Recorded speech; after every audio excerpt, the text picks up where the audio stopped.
গণপরিবহনে আগুন, তাতে জনমনে যেমন আতঙ্ক, প্রশ্ন কারা জড়িত, কিসের আলামত বৃহস্পতিবারের অগ্নিকাণ্ডের ঘটনাগুলো? উত্তর খুঁজেছেন সাদাত হাবিবি সেতু।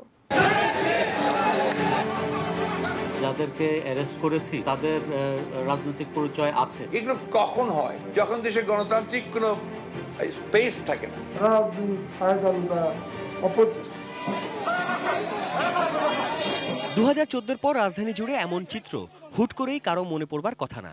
বৃহস্পতিবার বেলা 12টা থেকে বিকেল 7টা 5 ঘন্টায় নয়াপল্টন, মতিঝিল, গুলিস্তান, প্রেস ক্লাব, শাহবাগ, বংশাল এবং ভাটারা এলাকার 10টি স্পটে বাসে আগুন দেয় দুর্বৃত্তরা।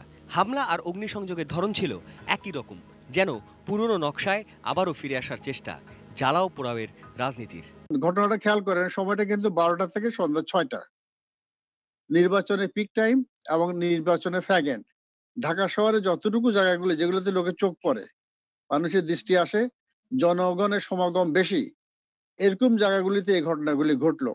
It is a bad signal এবং খুব খারাপ একটা মেসেজ জাতির জন্য। এমন ঘটনায় দেশের রাজনীতির বড় দুই পক্ষ পরস্পরের দিকে অভিযোগের তীর ছুড়ছে। সাধারণের মনে প্রশ্ন আসা স্বাভাবিক। সার্বিকভাবে যখন দেশের রাজনীতি শীতল সমীকরণে চলছে, তখন এমন উত্তপ্ত পরিবেশে কার ফায়দা? আমরা তো কোনো উত্তাপ সৃষ্টি করিনি। আমরা পরিপূর্ণভাবে শান্তিপূর্ণভাবে গণতান্ত্রিক নিয়মে আমরা নির্বাচন করতে গেছি। তাদের লোকজনরাই এই আগুন টাগুন লাগিয়ে দিয়ে সন্ত্রাস সৃষ্টি করেছে, তারাই উত্তাপ সৃষ্টি করছে। তারাই বলতে পারবে, আমরা তো বলতে পারবো না।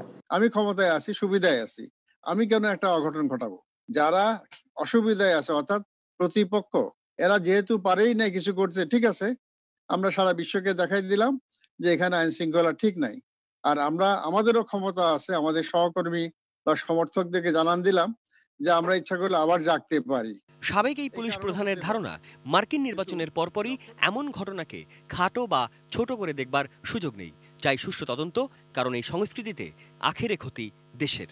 মার্কিন নির্বাচনের যে দলটা জয় হলো, সেই দলের দৃষ্টি আকর্ষণ করার জন্য এটা হতে পারে, তবে আমাদের সরকারের উপরে একটা চাপ সৃষ্টি করানো যায় কিনা এই ধরনের একটা ঘটনা ঘটিয়ে তাদের দৃষ্টি, মার্কিন দূতাবাসের দৃষ্টি আকর্ষণের চেষ্টা। সাদাত হাবিবি সেতু, ATN নিউজ, ঢাকা।